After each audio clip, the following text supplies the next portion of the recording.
Good morning, everyone. Our speaker, Professor Jagdish Prasad, has joined, so let's start the program for today. Good morning, sir. Good morning, good morning. Good Dear morning, ma'am. Good morning. participant, welcome, sir. Good morning, sir. Good morning.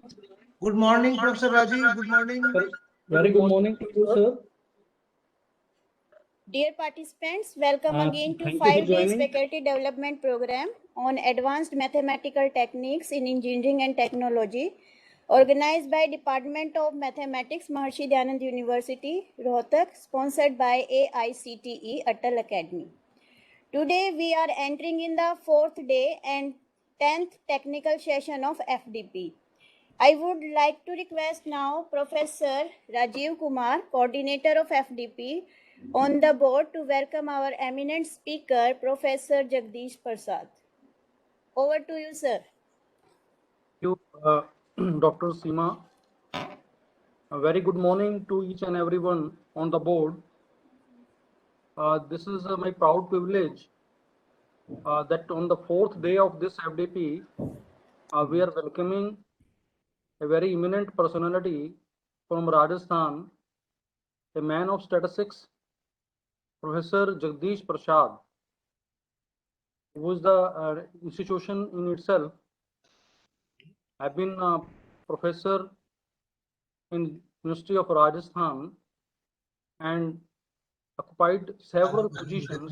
Now presently he is in the University of Amity University. So welcome all participants on this session of the 4th day. Today I want to apprise the distinguished speaker that we have 3 sessions.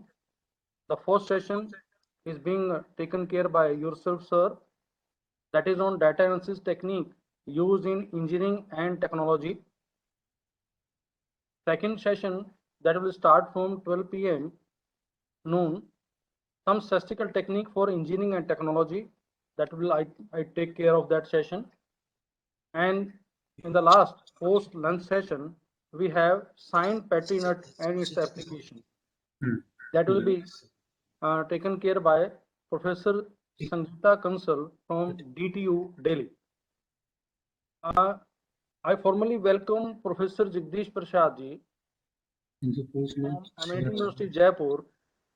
Professor Jagdish Prasad is a retired professor from University of Rajasthan and former head of Department of Statistics.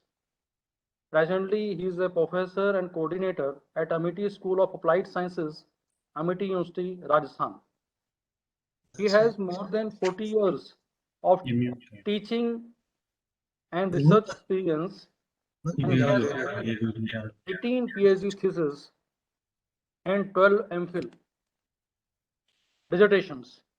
He has published more than 95 research papers in international journals of repute, delivered several lectures as resource person, distinguished speaker, keynote address at several institutions throughout India. He has published book statistical technique on statistical technique for family planning measures, that is published by academic publication. He is the life member of many reputed societies, academic research societies, and also the editor and the referee of several journals, national and international journals. He is also the executive member of Indian Society of Information Theory and Application. That is, of course, being I'm the treasurer of that society. He's a vice president of Rajasthan Statistical Association also. He's a managing editor of Indian Journal of Statistical and Application, ISA. So this is my introduction to a very personality who is the genius in itself, a very good, humble person, and having breadth of knowledge in statistics. And now I welcome once again Professor Jagdish Prasad from University of Rajasthan. Kindly interact with our participants. I want to apprise you that we have 200 participants all across the country, and there is a representation of 26 states of UT and India, and participation is maximum from Tamil Nadu, Maharashtra, Telangana, Haryana, UP and Punjab. These are the main chunk, and in fact we also have member from Andaman Nicobars. So this is a cross culture, cross regional interaction. No doubt academic and research interaction will be having here. So hope all the participants will enjoy your this birth of the knowledge, and thank you for joining all participants. So over to Professor Jagdish Prasad ji, kindly take care. Thank you. Thank you, Professor. Thank you, Professor Rajiv. My screen is visible. Namaskar. Visible. Okay. So, first of all, ये voice कैसे आ रही है? Voice कैसे आ रही है? My voice is proper. Voice is proper, but screen is not Please, visible now. please unmute everybody except me. Sir, I think you have joined by two system. Please mute your one system. Your mic will be off. You mute Off the your mic of one mic system. at least. I think So- both mics are on. My mic. Am I audible, Professor Rajiv? Yeah, you are audible, but the situation is that you have two devices and you have to mute the mic of one device. You see, No, I have only one कर device. लीजिएगा. Sir, I have only one device. One good device. morning, sir. Only one. Jagdish, sir, you have logged in 2 times from a similar device. So you Oh. have to log out from one device so that we can hear you properly. At this time, we can see that you are logged in 2 times from single device. So you have to log out from one device, sir. So first of all, I will log out. Yes, from one, sir, you are logged in from 2 times you are logged in from similar device. So you have to log out 1 time. Okay. Yes, sir.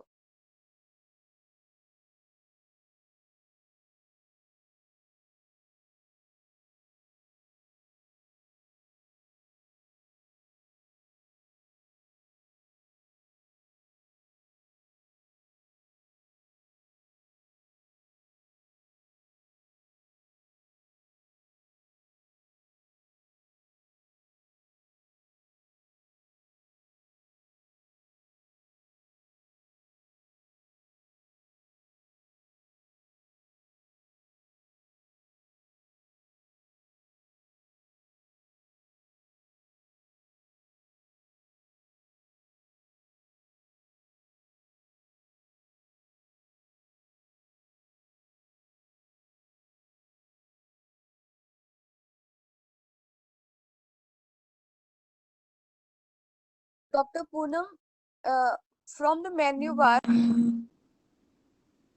Yes, ma'am. everybody Yeah. can be. Yes, Dr. Ekta.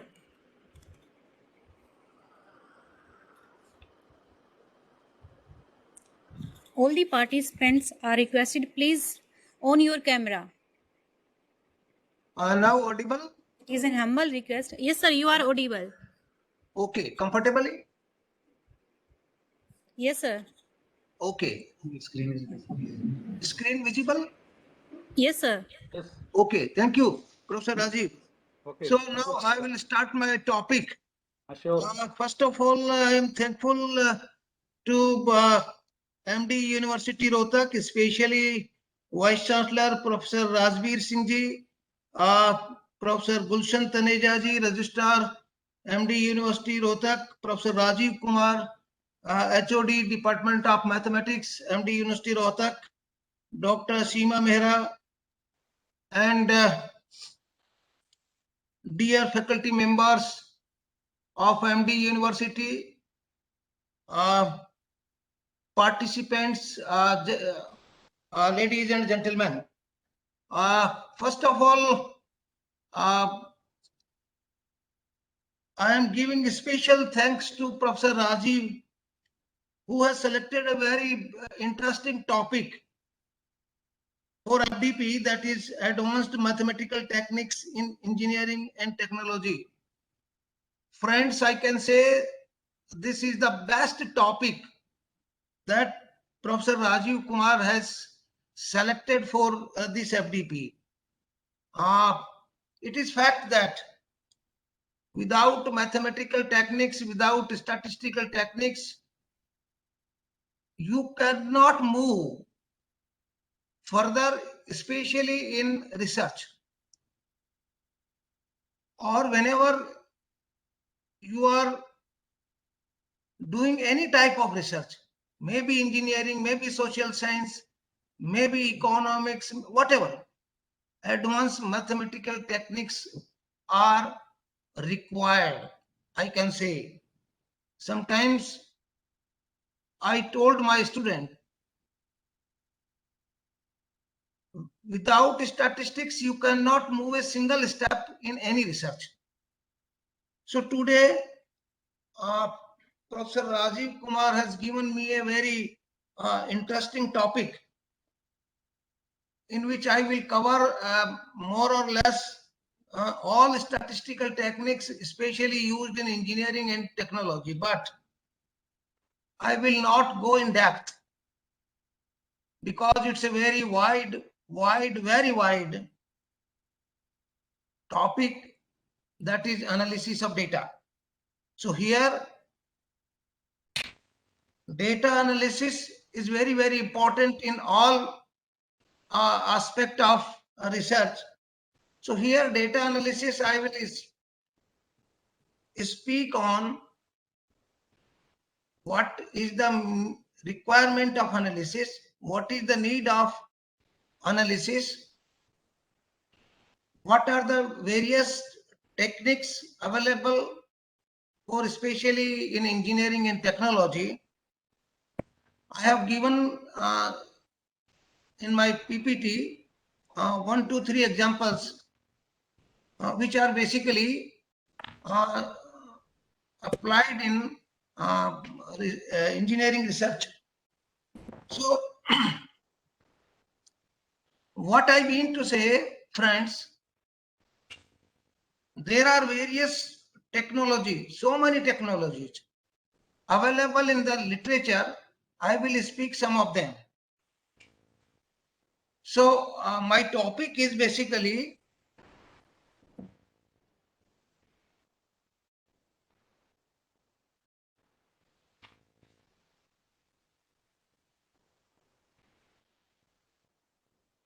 data analysis technique.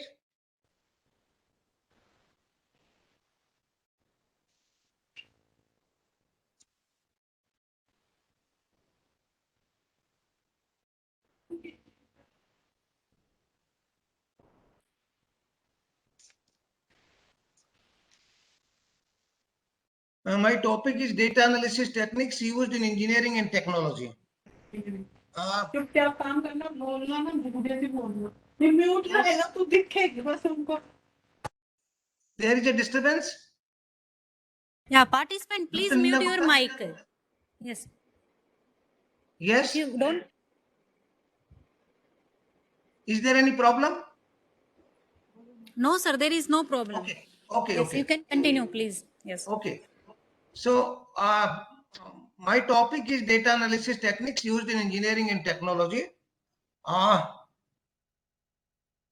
Basically, I have given in this PPT, what do you mean by analysis? Basically, analysis means dissection of data. If you have data, if you have some information, if you have information, maybe quantitative, qualitative, maybe text, maybe picture, features, whatever you have, that is called information. So analysis means what we have to do with these informations. If you have some information, then what we have to do from those informations. So analysis means process of dissection of data separation of whole data into constituent parts, process of breaking up the whole data into different parts of categories according to the question under consideration or under your research. Searching of patterns of relationship, summarizing the collected data by answer the research questions, computation of certain indices like index number, averages, that is called indices measures. Estimation of unknown parameters of the population by using the sample data, or testing of hypothesis, that is called analysis. Now here I have explained what do you mean by need of, what is the need of analysis of data. So basically, to understand each and every problem of research, there will be a need of analysis of data to explore the meaningful ways from the data, to present the data into useful information, to find out the causes of a particular event, to fulfill the objectives and directions of your research, to provide rough idea of the future trend, to create a plan for future, to provide strong and weak points of an organization, to provide the solutions, to resolve the problems.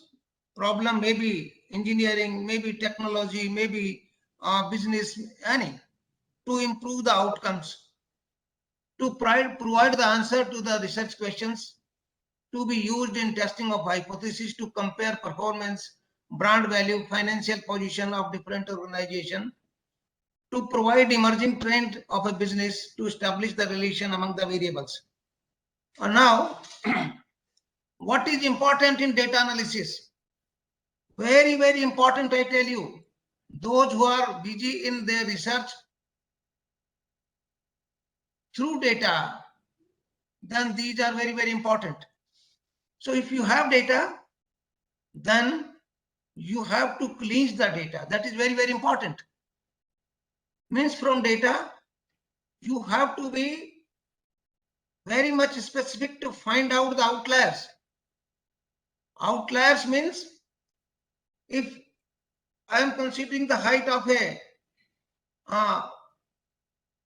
Indian population, then suppose height is 5 feet 8 inch.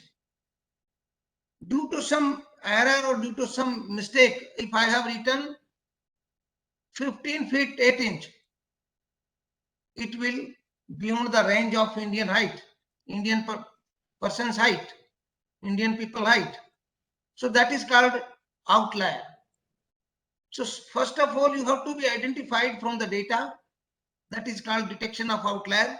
That can be obtained from QQ plots, that is quantile plot, or from histogram. Then standardization of data. Standardization means in a statistical technique, there are so many assumptions which you have to be satisfied, which you have to be applied on your data. That is called standardization of data. Suppose if your data is normally distributed, then there is no need. But if you have no idea about distribution of your population, population data, then you have to be standardize those data. So standardization of data means you have to be tested normality of data. So normality can be tested through Kolmogorov-Smirnov test or Shapirovics criteria.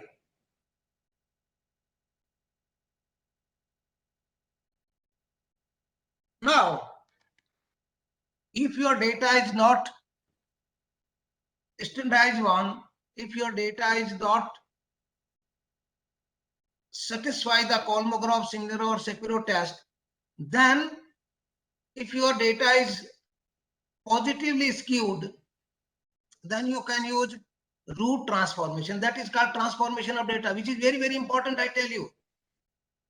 What engineering and technology researcher do mistakes, which is very, very important. Generally, they applied each and every technique directly on the data without testing the normality, without testing the without using the transformation of data. If your data is positively skewed, then you can use the root transformation. If your data is negatively skewed, then you can use your square transformation. And there are so many other transformation which we can use: log transformation, exponential transformation, square root transformation I have already spoken, reciprocal transformation, arcsine transformation. Some of them are given here. So what I mean to say, before analysis, you have to prepare the data for analysis.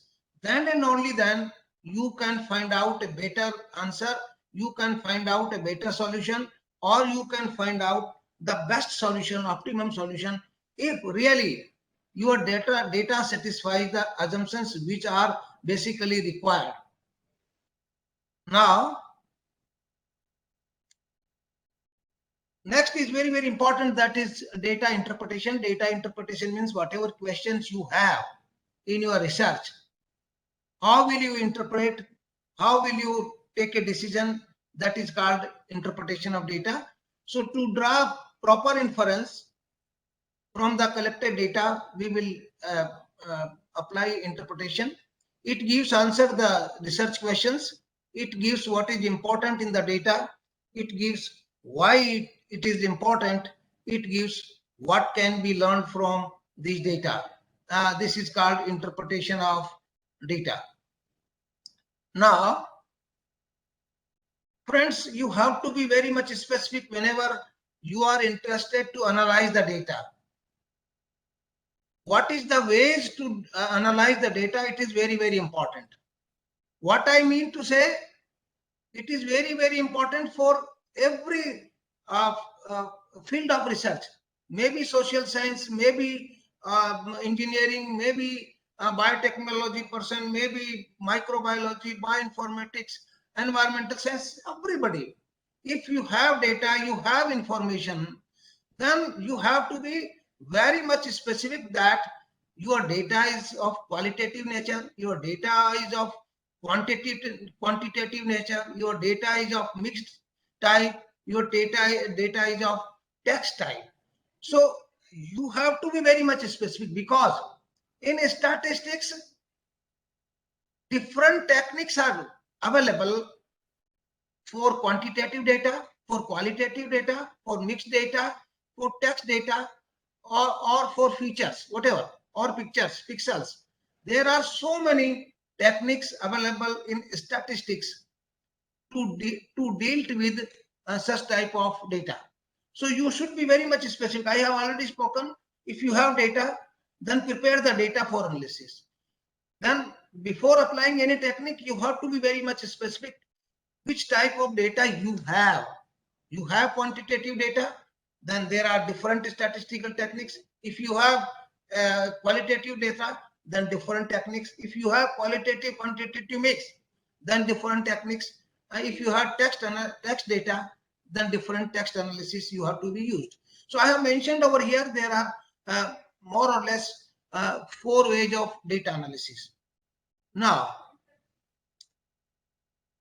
it is very, very important.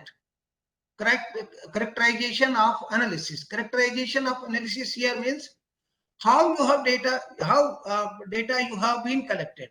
If you have been collected the census data, yes, I can say, if you have a census data only, there is no need. You can note down, my dear participants, if you have census data, then there is no need of advanced statistical techniques.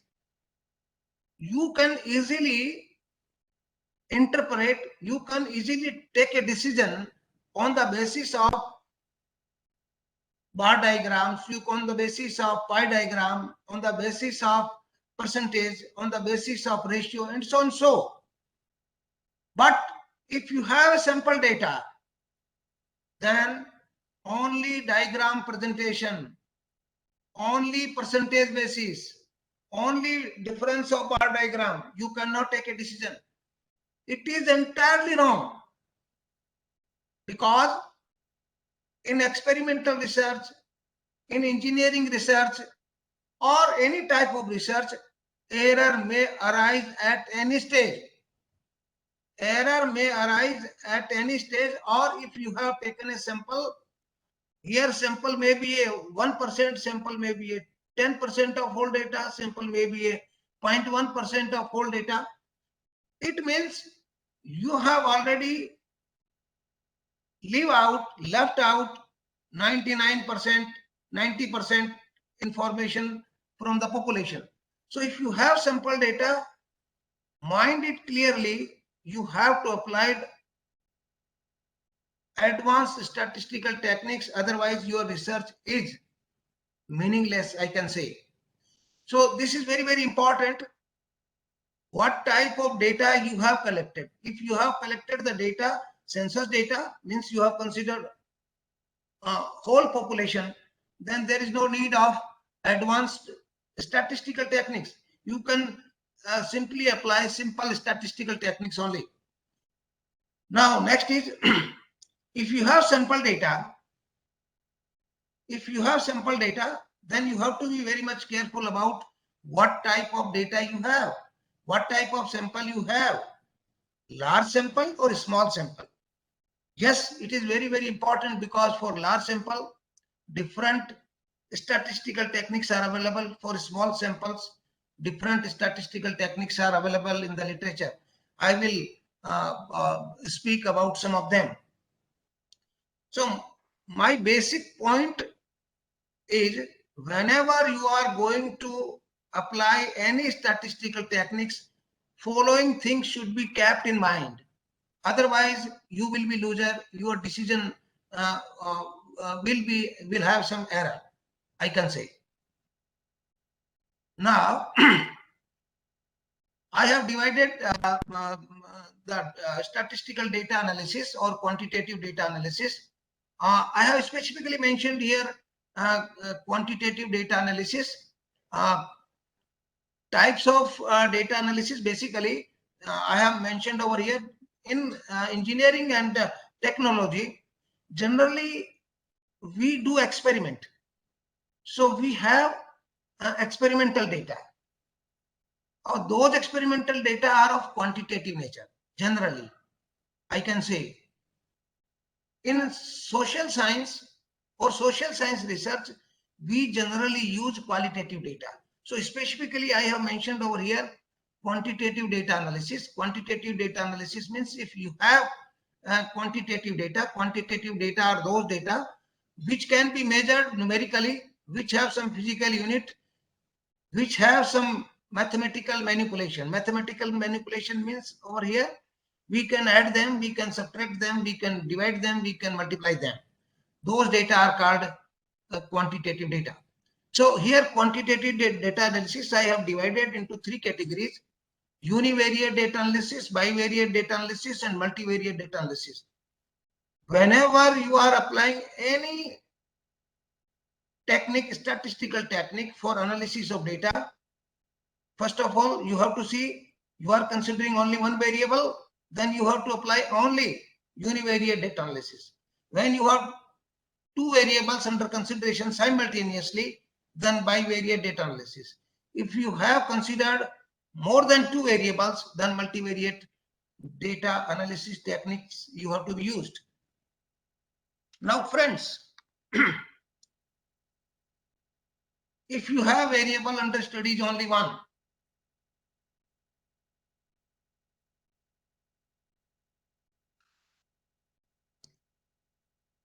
if you have variable under study is only one, it is very, very important. Following analysis techniques can be used. I have mentioned over here. If you have variable under study only one, then yes, I can easily find out different measures of central tendency of those data. I can easily find out the dispersion of those data. I can easily find out the skewness of those data. I can easily find out kurtosis of those data. I can easily find out the moments of data. I have mentioned here specifically 5 different techniques to analyze the variable under study is only one. Friends, I can give you a very interesting example of univariate data analysis. It is not related with engineering. I have mentioned one example for engineering fellows also, but I am giving a live example in which I was involved. Everybody knows that in a single day, a large number of students cannot be appears simultaneously. So in Rajasthan, especially because I was a professor of statistics and HOD, head of department of statistics in Rajasthan University. So Rajasthan State Subordinate Services Board has conducted an examination of LDC in state government. So many students have been appeared in that examination on 4 Sundays, different 4 Sundays. What I mean to say, variable under study was only one. That is marks obtained by students. Marks obtained by student is variable under study is only one. But what was the problem they have faced? Examination was conducted 4 different Sundays and different question papers were given to the candidates. Now, what was the problem? The problem was to see that all 4 papers are more or less similar, or participants or examinees have faced some difficulty or not. This was the very important question for the board administration. Then they have contacted me and I have given the solution. On the basis of these 5 techniques, I tell you frankly. And board was successfully handled all the situations. So what I mean to say, if you have a data, if you have a univariate data, then yes, you can take a decision on the basis of these 5 techniques. What are these techniques? Some of them, these techniques: measures of central tendency, measures of dispersion, measures of skewness, measures of kurtosis, measures of moments. Measures of central tendency consist arithmetic mean, harmonic mean, geometric mean, weighted mean, median, mode, decile, percentile, and so on. So these are called measures of central tendency. But you have to be very much careful out of these 9-10 measures, which measures is appropriate in which situation. I can say, I can give you another example in which I was chairman of that committee. In that committee, I was chairman. In another committee, I was also chairman. That I have taken a decision. I can explain very within 1 minute. Before 7 years, in 7 or 8 years, exactly 8 years, there was a BJP government over here in Rajasthan, and education minister have decided that there should be a policy that after passing out +2 examination, students take admission in BA, BSc, BCom first year. So there should be a uniformity for the students taking admission in BA Part 1 BSc Part 1, BCom Part 1 from all the boards. Maybe CBSE, maybe Rajasthan board, maybe Andhra board, maybe Tamil Nadu board. So they have to be apply some techniques to equalize all the boards merits or all the boards marks. So because variable understudy was only one, marks obtained by student or percentage obtained by students, but they want participation of each and every board should be same. So I have given the formula that is called the percentile formula to the state government, and that formula is going on in Rajasthan, especially for admission in BA Part, BSc Part 1, BA Part 1, BCom Part 1.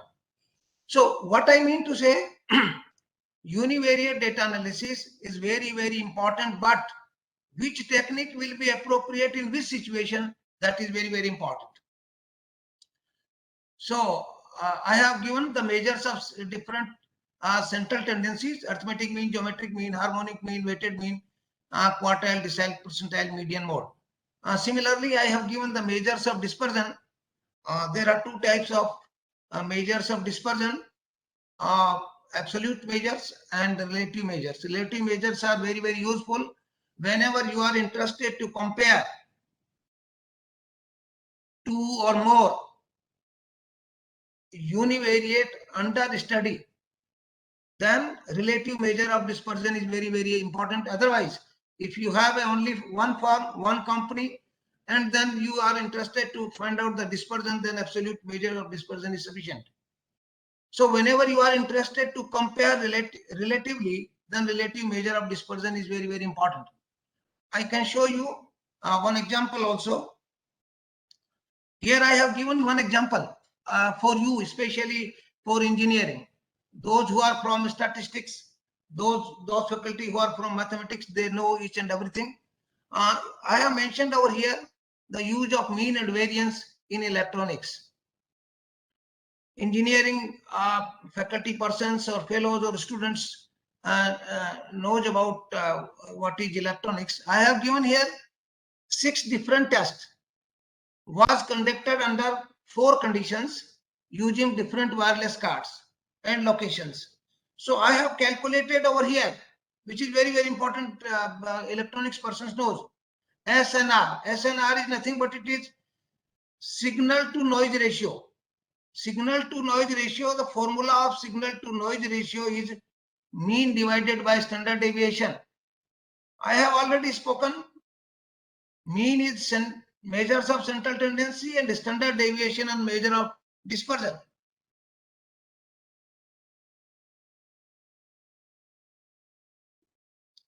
So I have conducted an experiment. Experiment is this one. You can see the table. There are 4 conditions and there are 6 tests. 6 times it is conducted, and find out the values. From this value you can see easily the mean value and the standard deviation of given data and SNR value. So from these data you can easily conclude that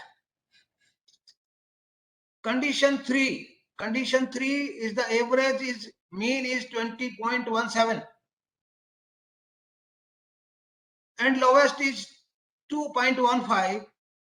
So you can say on an average condition 3 is better, but using the SNR test, signal to noise ratio test, condition 4 had the best signal because highest value of SNR is condition 4.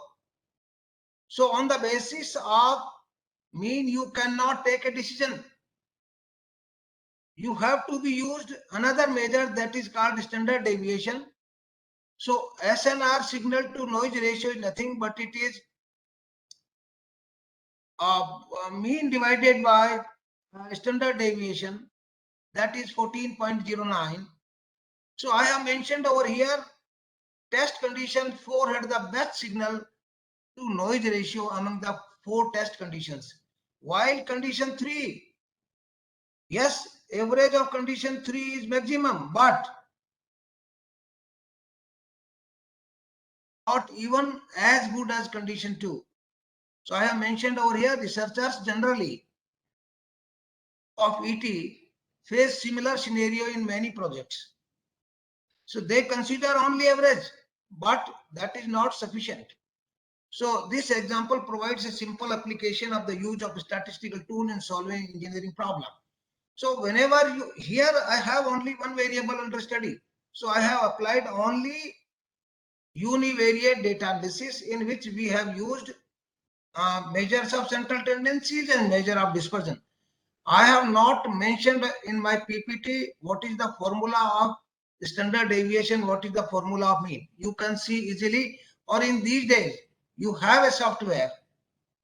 From that software, you can easily find out. Skewness, positively skewed, negatively skewed, and symmetric.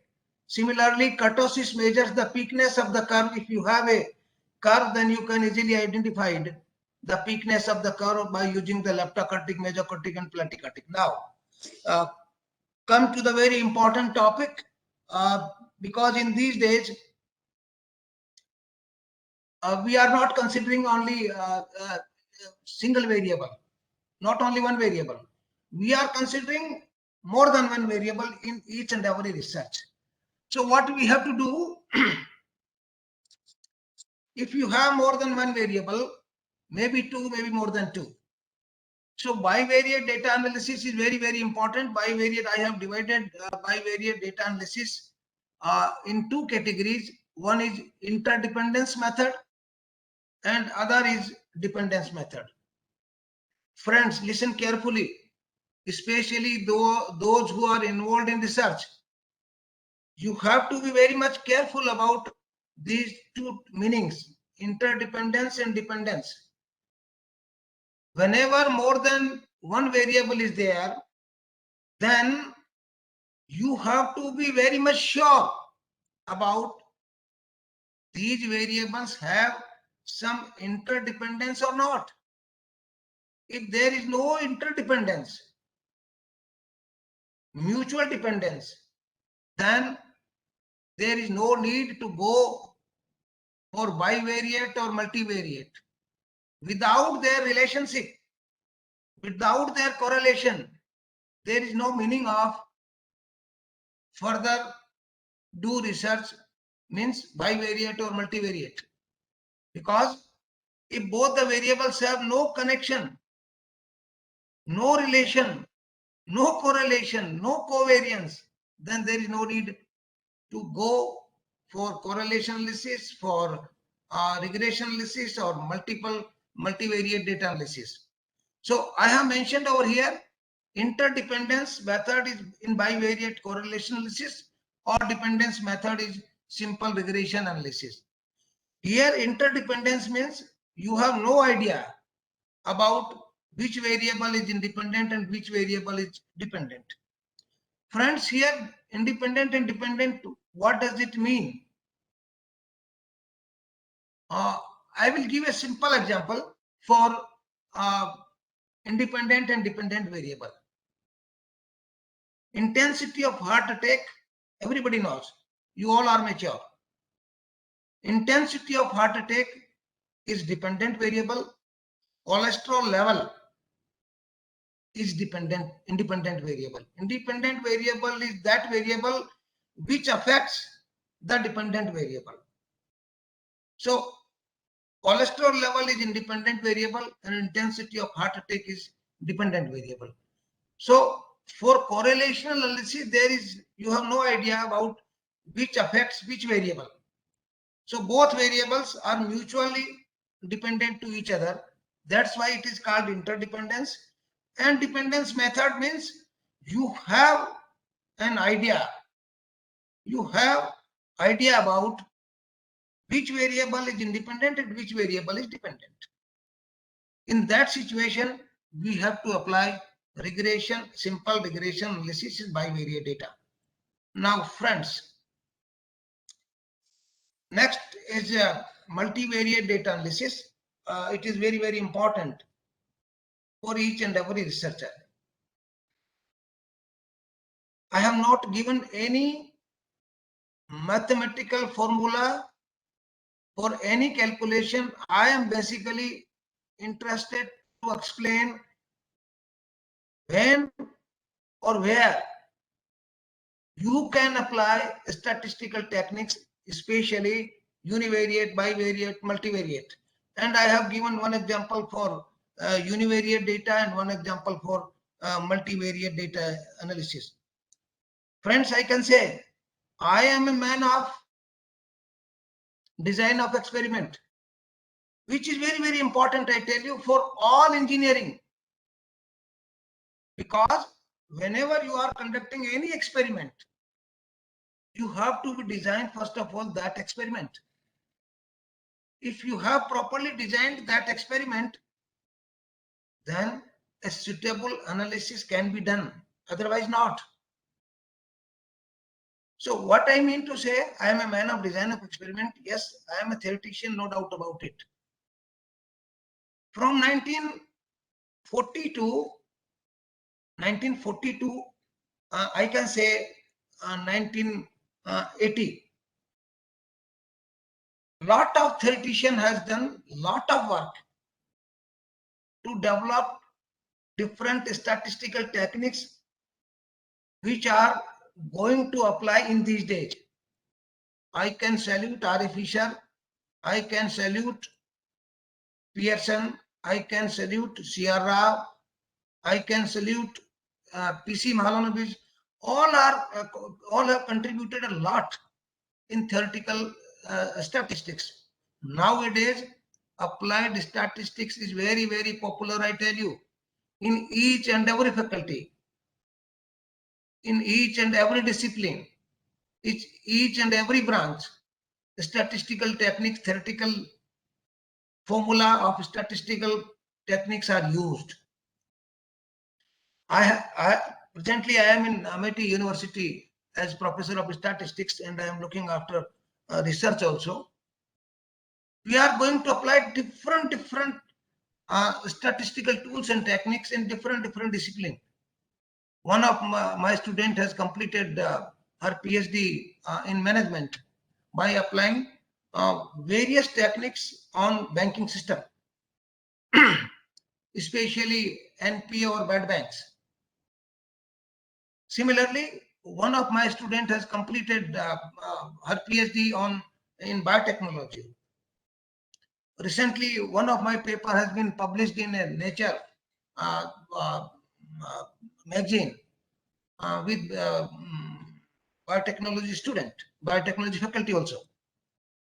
Similarly, I have written a very interesting research paper by using the design of experiment on tsunamis. Various models are available in literature. Various models are there. I have compared and find out which model is optimal out of all. So this will be published in most probably in Nature magazine. So what I mean to say, whatever techniques are available, you have to be very much careful which techniques you have to be applied in this situation. I have given here multivariate data analysis techniques.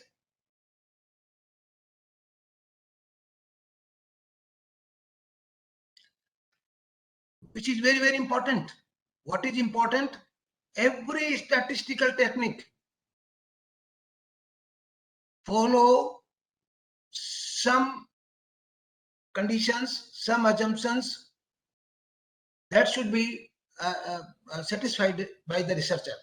It should be bring to your notice.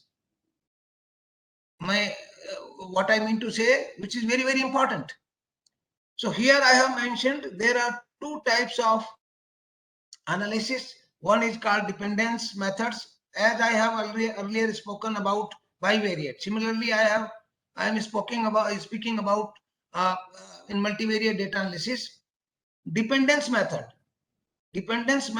and interdependence method. Dependence method, I have already spoken. Dependence means you have no idea about which factor affects on which factor, or which variable is independent and which variable is dependent. You have no idea. No, that is interdependence. It is dependence. Dependence means you have idea. Please clear it. Dependence. Dependence methods means you have clearly know about which variable is independent and which variable is dependent. So dependence method, interdependence means you have no idea about which variable is independent and which variable is dependent. So dependence methods I have mentioned over here. If you have two variables in the study, then that is called simple regression analysis. If more than two, then multiple regression analysis. I have given here one metric dependent variable. Here metric means quantitative. Please note it down. Here metric means quantitative. So one metric dependent variable and several quantitative independent variable you have in your hand. Then you can apply multiple regression. For what purpose multiple regression you have to apply? If you are interested to build a model, that is called regression model. If you are interested to build a regression model, then you can apply regression, multiple regression analysis, in which you have one dependent variable and so many independent variable. These independent variable affects the dependent variable, then you can formulate a model that is called multiple regression model. Yes, for applying this technique, you can use any software. There is no problem. There are so many R, SPSS, SAS, Python. There are so many. So from multiple regression, what is your objective? Your objective is, if I am interested, out of all the independent variable, which variable is most important to affect the dependent variable? Yes, I easily identify, find out from the multiple regression model. So multiple regression is basically used if you have one variable dependent and so many variable independent. Now next is multiple discriminant analysis. Here non-metric means maybe qualitative data, maybe qualitative nature of qualitative data, maybe yes or no, maybe true or false. That is called classificatory variables also, nominal variables also, or ordinal variables also.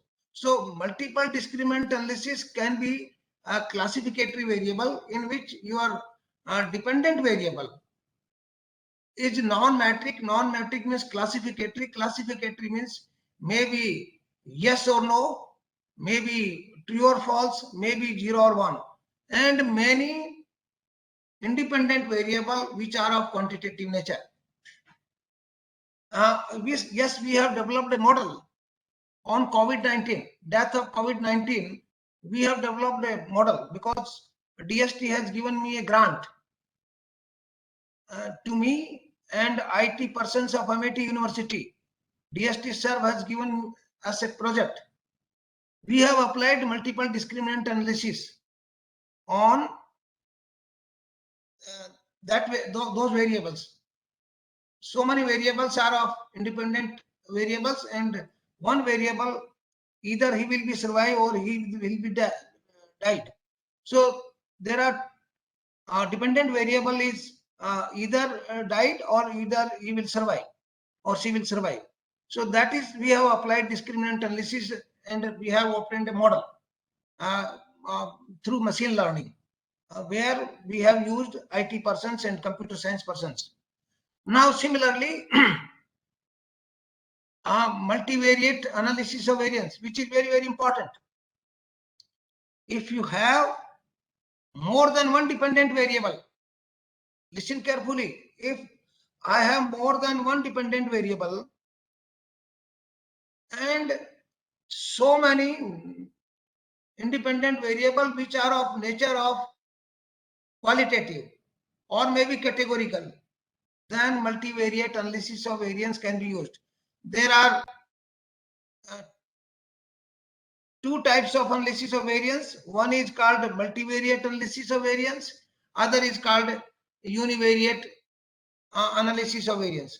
Univariate analysis of variance means you have only one dependent variable which is of metric nature, which is of quantitative nature, and there are so many independent variable which may be of non-metric, maybe classificatory variable.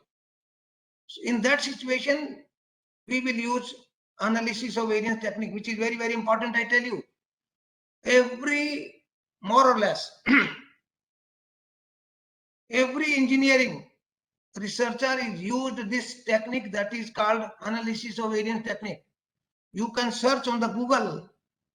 I have searched the Google that how many engineering researchers have been used the analysis of variance technique or design of experiment.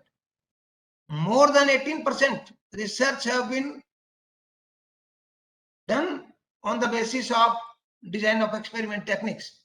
So what I mean to say, multivariate analysis of variance or analysis of variance technique is very, very useful for engineering faculties or engineering research.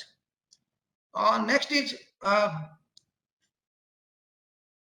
canonical correlation analysis, in which there are many metric, maybe non-metric dependent variable, and there are many independent variables for canonical correlation analysis.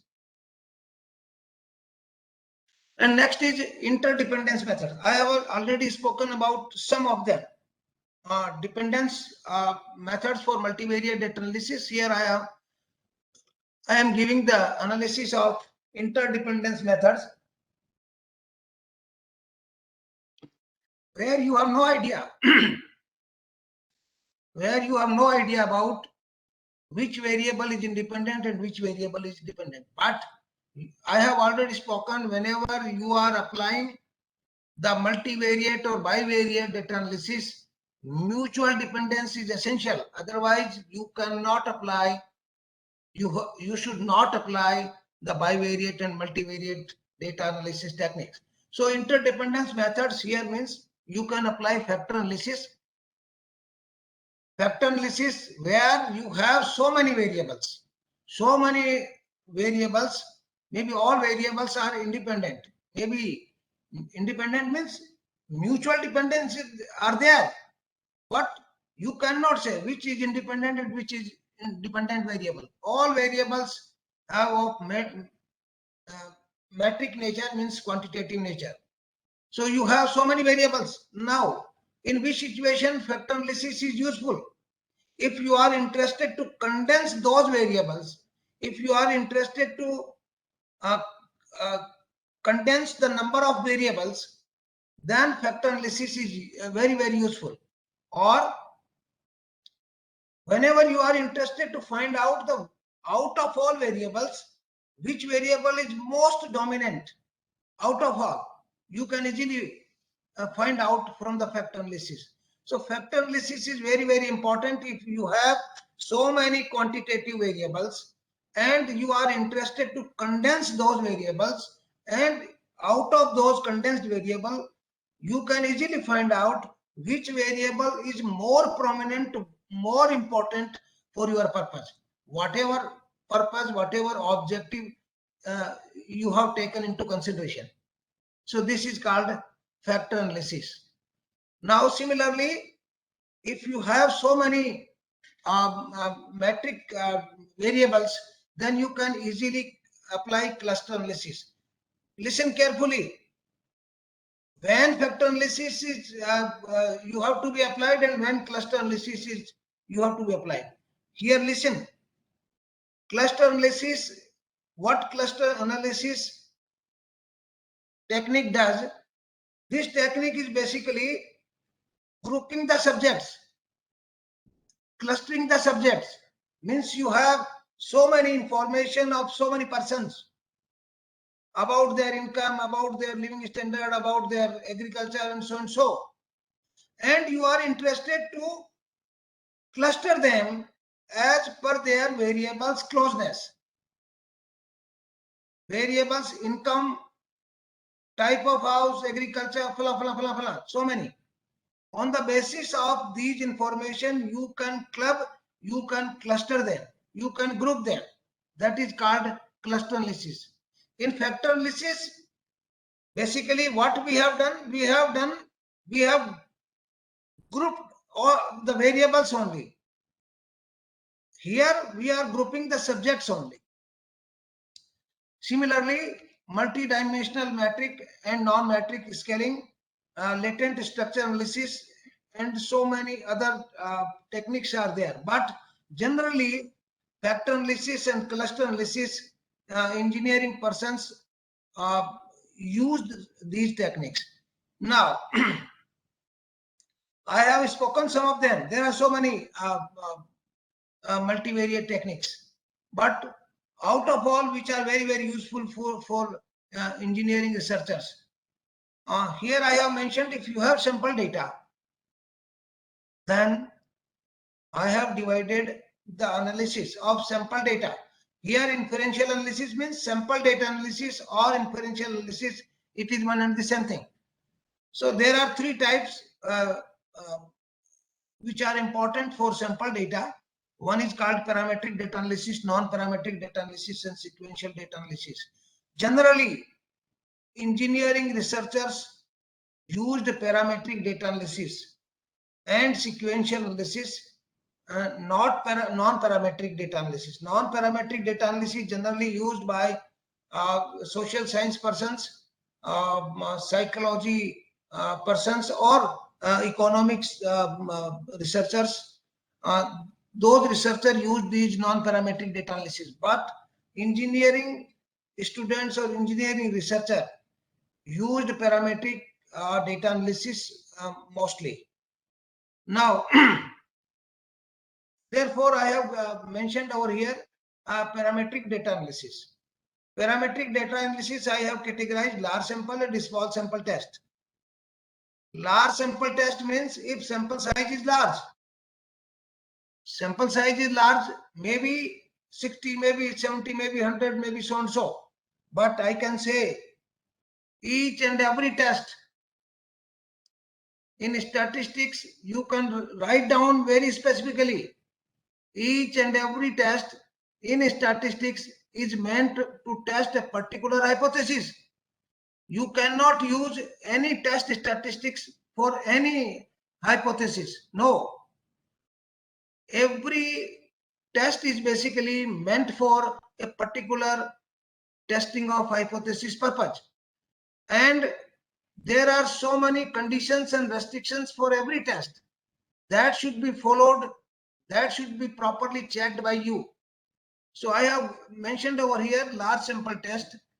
You can say large sample test, you can say Z test, you can say normal test. It is one and the same thing.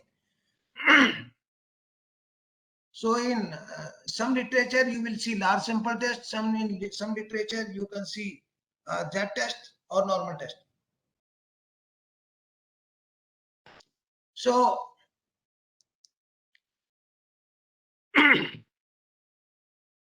I have mentioned some of the tests which are very, very important for engineering research only. There are so many tests available in the literature, but I have not mentioned over here. To test single population proportion. Single population proportion means if you are interested to test on the basis of sample that your population has proportion 3/4 or 1/2 or whatever in any chemical compound or whatever, then you can apply to test single population proportion, but you have the sample of large size, that is must. Here large size means maybe more than 30. to test difference of two population proportion. If there are two types of population you have in your hand, and you are interested to compare that both are one and the same or not, proportion of compounds in both the samples populations are one and the same or not, then you can apply Z-test. Similarly, to test single population mean, suppose you are interested not proportion, you are interested in test only average, only mean, then you can apply the Z-test.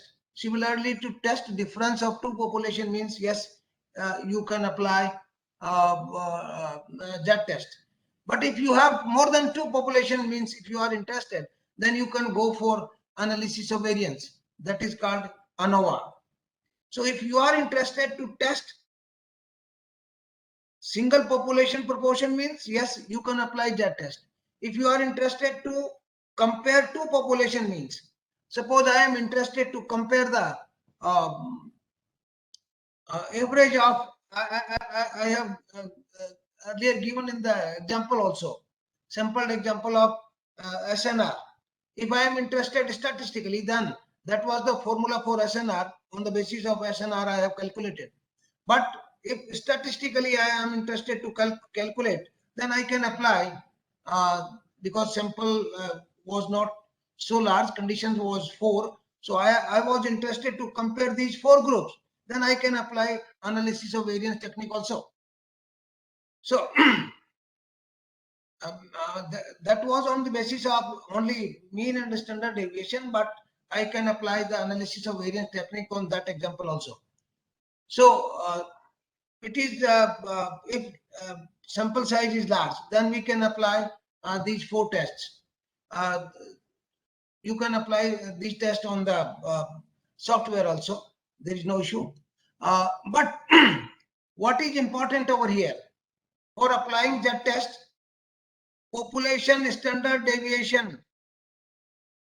If you have some idea about population standard deviation, please be careful, listen carefully. If you have an idea about population standard deviation, then and only then you are in a position to apply Z-test or normal test, otherwise not. If you have no idea about population standard deviation, then you have to shift in a small sample test. That is called T-test for testing single population mean, T-test for testing difference of two population means. This test may be applied for large sample, there is no issue. When you have no idea about population standard deviation, then you can use T-test. T-test for testing population mean, single population mean, or difference of two population means. So many researchers have been used such type of test in their research. That is, if there are two techniques, two process you have in your hand, and if you are interested to compare two techniques, two systems, two products of any engineering on the basis of sample data, then you can apply T-test, friends. Similarly, you can test the population correlation coefficient also. This is basically if you have two variables in your hand and they are really correlated or not, you can test on the basis of sample data by T-test. And next is F-test, which is very, very important. This test, F-test, is basically if you are interested to compare more than two population means. More than two population means, friends, here means, as I have given in the example, there are 4 conditions, and you are interested to compare these 4 conditions on the basis of 6 observations. Earlier I have given the example. In that example, I can use F-test for testing more than 2 population means. So basically I want to say, if you have large sample and standard population standard deviation in your hand, then you can easily apply normal test or Z-test.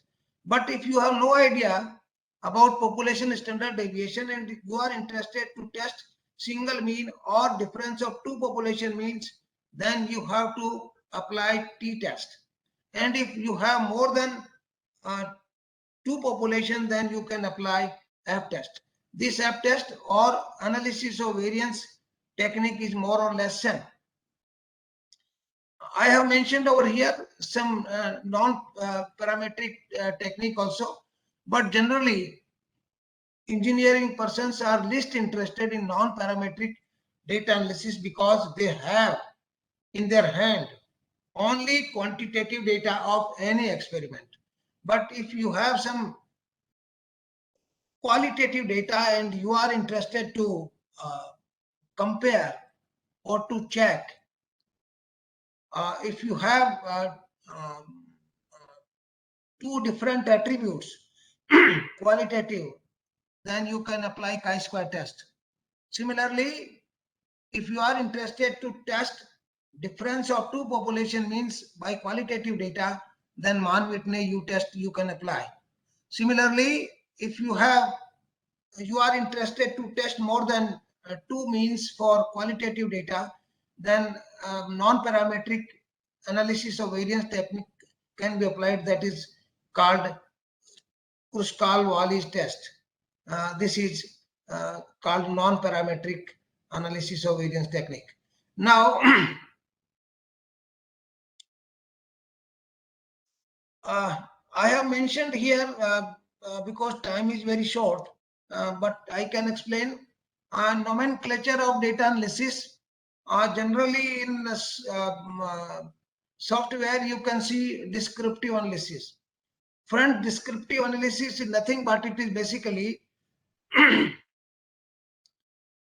the univariate data analysis of each and every variable. Data analysis, if you have univariate, then you can calculate the descriptive analysis. In descriptive analysis, you can easily find out the mean.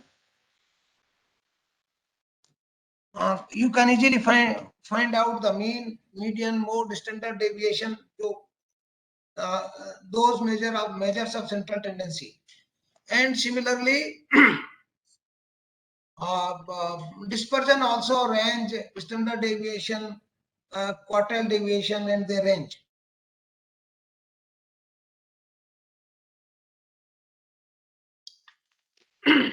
Now, what descriptive analysis provides you, I have mentioned over here in a very one or two bullet point. Descriptive analysis provides the answer to the question what happened. If you have data, then what we have to do these data. If you have there are so many variables, then for each and every variable you can prepare a descriptive analysis. You can find out the descriptive analysis. So what you have data, what your data provides you, what is the average of those data, what is the dispersion of those data.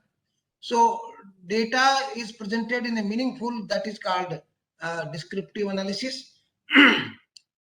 Exploratory data analysis is nothing but how to explore the data, and this provide you especially the relationship among the variable, that is called exploratory data analysis. If you have bivariate data analysis, then you can easily calculate correlation, regression, that is called, you have to develop a relationship, that is called exploratory data analysis.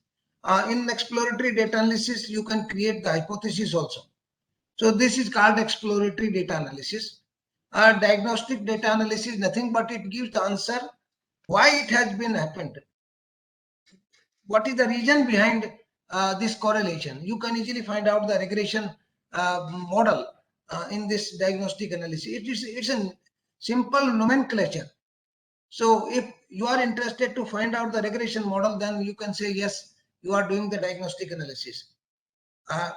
Multivariate regression, multiple regression, and all are basically diagnostic analysis. Here I have mentioned causal relationship. Causal relationship means multiple regression or simple regression, you can say. Such type of analysis is called diagnostic analysis. Predictive analysis, yes, from diagnostic analysis or regression model or multiple regression model or any statistical model, you can easily find out what will happen and why this pattern for event happened. How can you say that this is the best pattern? How can you say that your dependent variable has this value? So whenever you have a model, maybe a discriminant model, maybe a multiple regression model, then you can predict from that model for the given value of independent variable or what variable are very, very important from that model. You can say that is called predictive analysis. And prescriptive analysis means whatever decision you have taken, how will it happened in your research? What is the root cause? You can take a decision, that is called prescriptive analysis. Now, I have given one example which is very, very important for engineering researchers. Application, because I am a man of design of experiment, I have already spoken. So I have given an example of application of design experiment in engineering and technology. Please see carefully. Comparison of two or more process and product through ANOVA. If you have so many process, you have so many product, you have so many techniques, which technique is more appropriate in this situation, you can easily find out the answer of that question. So here I have mentioned comparison of two or more process and product through ANOVA technique. What ANOVA provides? Yes, variables screening among many variables that affect the performance of a product, process, or system. So you can easily find out which variable is more important for the product or for the process. You can easily find out. Through the relationship between the input variables and output variables, performance can be evaluated from analysis of variance of the system, process, or product. Or, yes, we can easily find out the optimum solution, means at what level this variable can be increased or decreased so that your optimum solution will be this one. So by optimum setting of the variables, the performance of the system can be improved. So what is your objective? Accordingly, you can apply the technique. So if you have some variables in your hand, then your performance can be improved. Your system performance can be improved by setting those variables. Through robust design, which is given by Takuchi, the variation in the system, process, or product can be reduced without elimination of its causes. By using Takuchi's design, we can reduce the variation in the system, process, and product. So these are basically application of design of experiment or ANOVA technique. Now, I have already spoken, approximately 15% engineering research are used design of experiment or analysis of variance technique. This is the statement I have taken from Scopus. Now, I am giving over here a very simple example of design of analysis of an experiment conducted by solar technology researchers. So what is this? I have taken some independent, he has taken some independent variables. Independent variables are packed pressure, in bars, maybe 10 bar or 30 bar. There are two types of packed pressure bar. He has taken 10 and 30. Pack time in seconds, 1 second and 5 seconds. Injection speed in millimeter per second, that is 12 and 15. Screw in RPM 10 and 200. Listen carefully. Independent variable and what is dependent variable, I have mentioned over here. The objective of a researcher was performance of product quality improvement. Performance of product quality improvement, it is the basic purpose of a researcher. So he has taken 4 variables.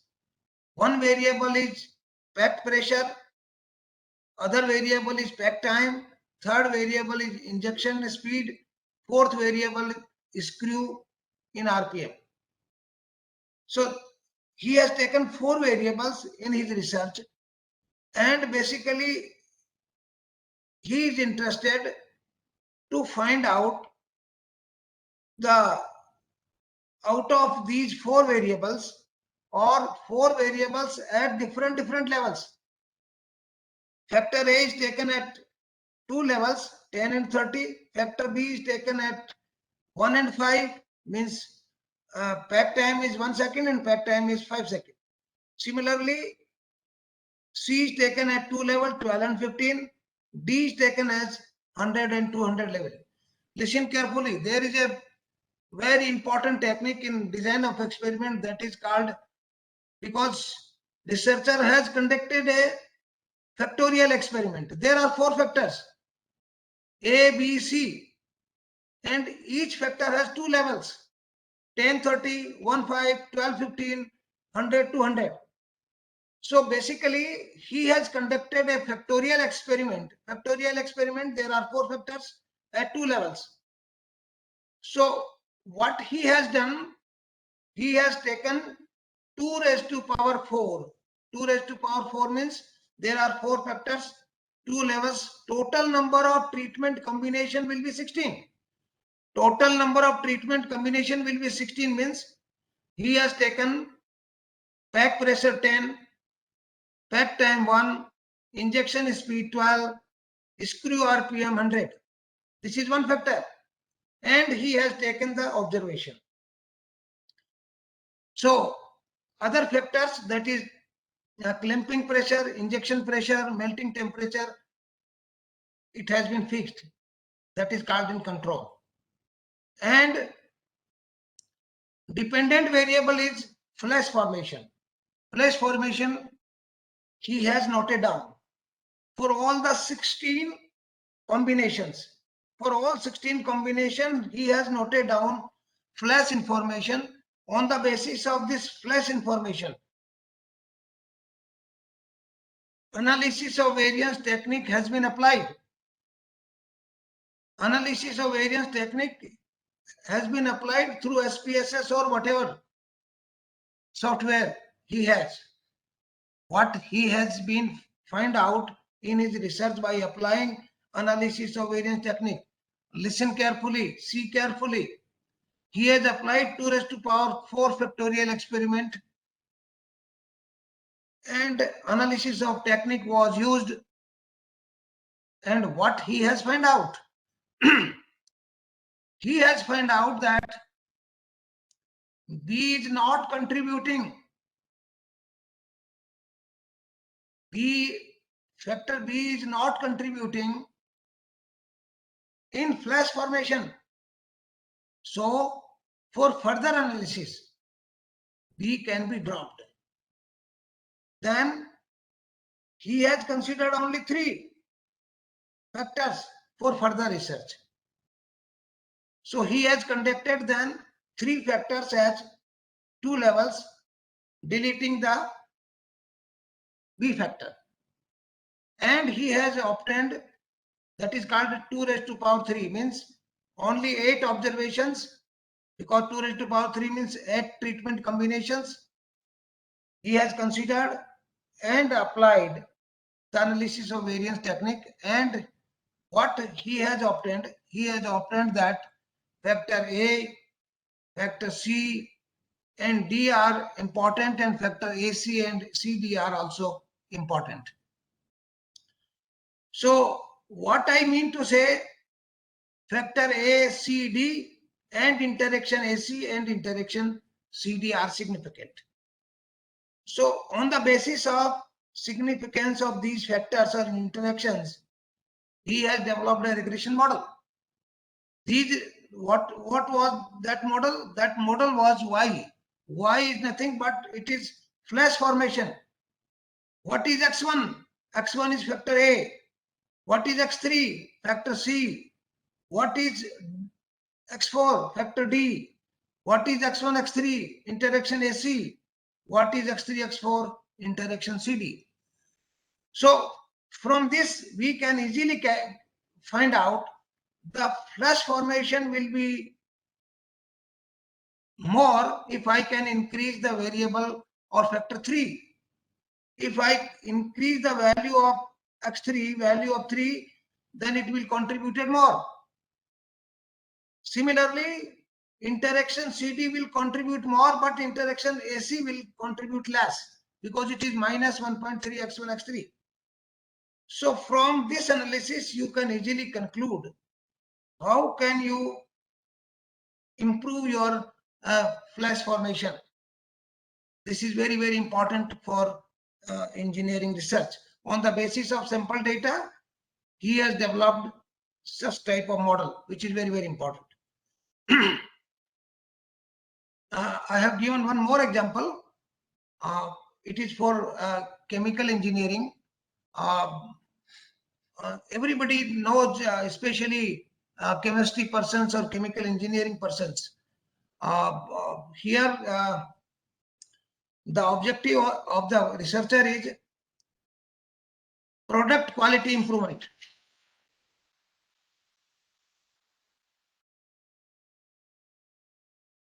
Hello,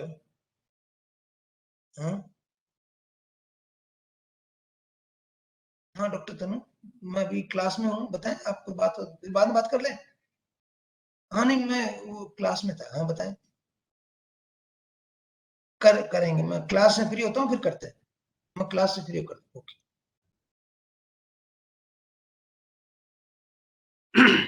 So basic purpose of the researcher was the process performance of product quality improvement. Product quality improvement means here dependent variables are dye concentration at 3 levels. Levels means factor is dye concentration. Dye concentration milligram per liter means 100, 203 milligram per liter is the dye concentration, and pH value at 3 levels means 7. pH value will be 7, 8 and 9, and temperature will be 3 degree or 60 degree. It may be maybe 30 or 60, not 3, but it should be 30 or 60, whatever. It's a typing mistake, I think so. So it should be 30 or 60. What is dependent variable? Dependent variable is percentage of adsorption of rhodamine 6G. This is the percentage of adsorption. So percentage of adsorption he has noted down, and factor A is at 3 levels, factor B is at 3 levels, temperature is 2 levels. So it is 3 levels, 2 factor, that is 3 की power 2 into 1 factor at 2 level into 2. So 3 की power 2 into 2, that is 18. So total treatment combination will be 18. So he has applied these 18 combination and find out the adsorption percentage. And what was the result? He has obtained a full factorial. This is not 32. It is basically 3 की power 2. So this is mistake. This is 3 की power 2 into 2. That is 18 treatment combinations he has conducted, and annual techniques was applied. What he has concluded? He has concluded that the initial dye concentration may be 100, is most significant effect, while the temperature has the least effect on percentage of dye adsorption. So on the basis of sample data, you can easily find out which is more important out of these 3 factors and which level is very important. So friends, I have given the example as well as technique also. Is there any query? I can clear your doubts. There is no problem. So I am thankful to all of the participants, that you have listened my lecture carefully, and I am also thankful to Professor Rajiv Kumar and his team to invite me to interact with you. Thanks a lot, all of you. Yes, any queries, any question? Hello. Excuse me, sir.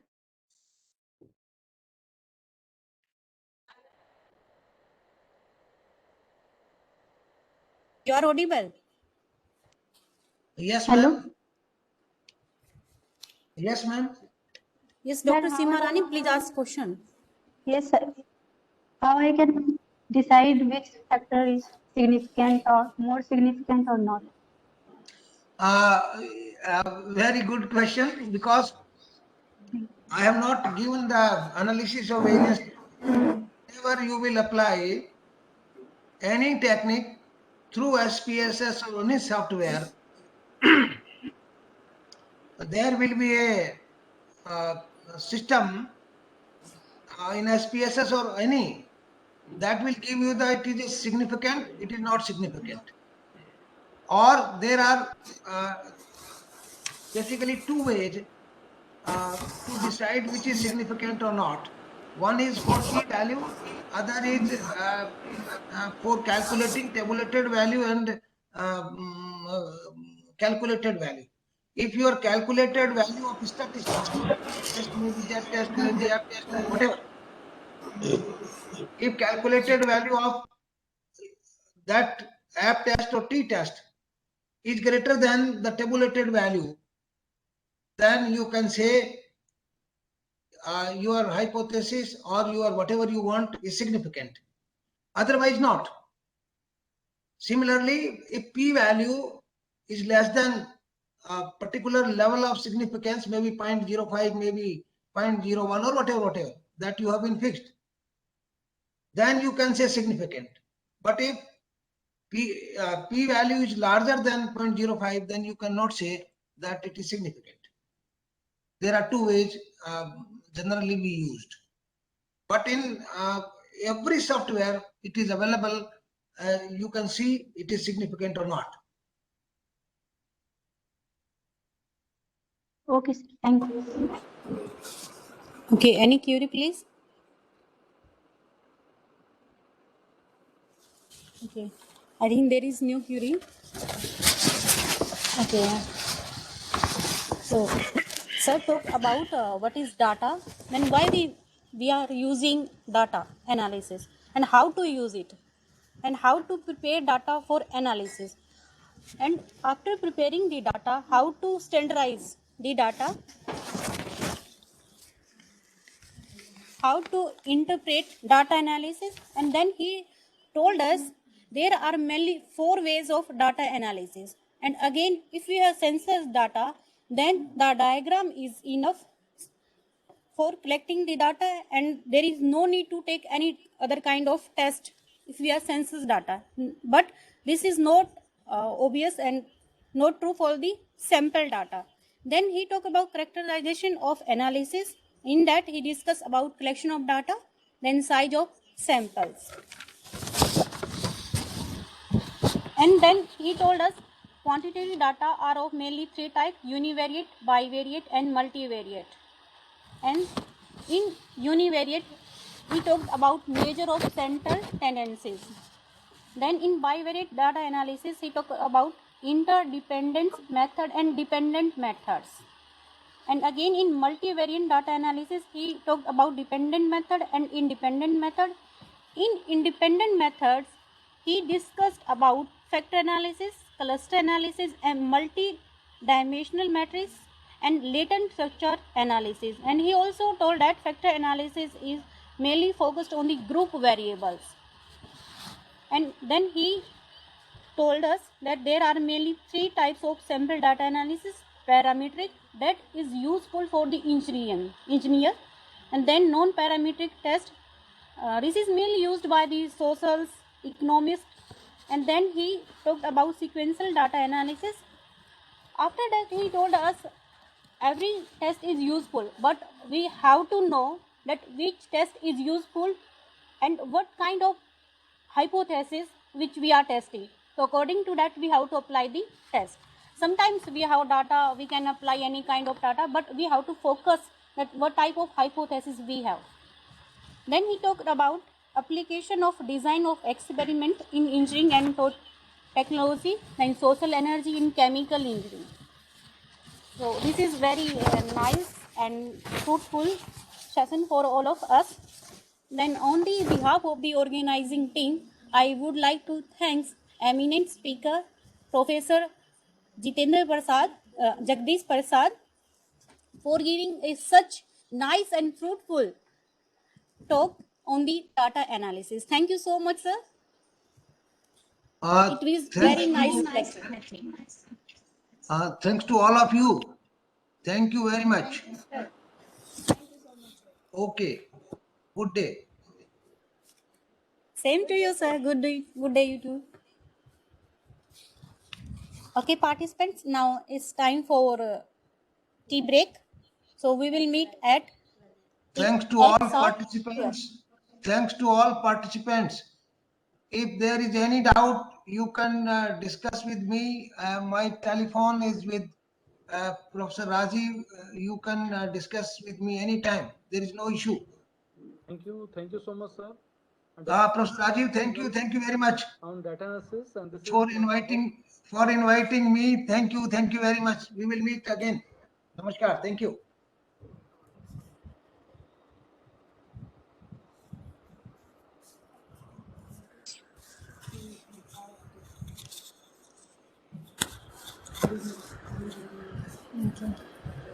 So participant, we will meet again at 12 sharp.